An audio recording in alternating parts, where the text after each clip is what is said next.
ఇక గంటలే మిగిలాయి. నాయకుల గుండెలు దడదడమంటున్నాయి. రేపు ఉదయం ఓట్ల లెక్కింపు మొదలు కానుండటంతో సర్వత్రా ఉత్కంఠ నెలకొంది.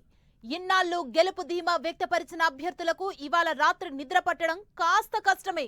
బరిలో నిలిచేవారే కాదు, వారి అనుచరులు కార్యకర్తలది అదే పరిస్థితి. పులి మీద పుట్టల ఎగ్జిట్ పోల్స్ మరింతగా అభ్యర్థులకు బీపీ పెంచేశాయి.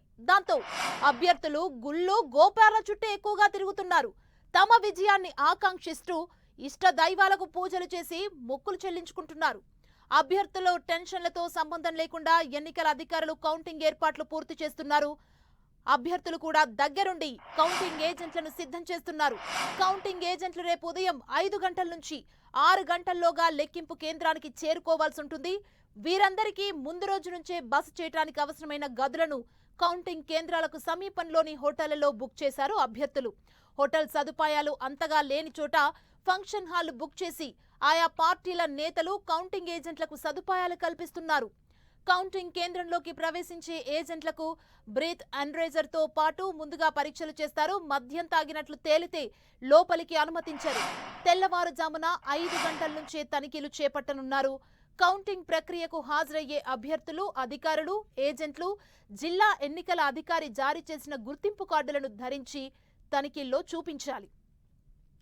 కేంద్రాల వద్ద మీడియా కమ్యూనికేషన్ కేంద్రం ఏర్పాటు చేశారు.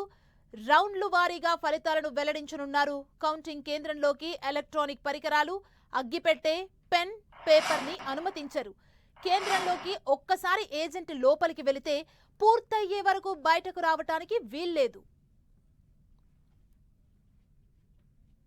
ఇక గెలుపు గుర్రాలపై బెట్టింగ్లు కూడా జోరందుకున్నాయి. కీలకమైన అభ్యర్థులపై 10,000 నుంచి మొదలు లక్షల్లో బెట్టింగ్లేసుకుంటున్నారు.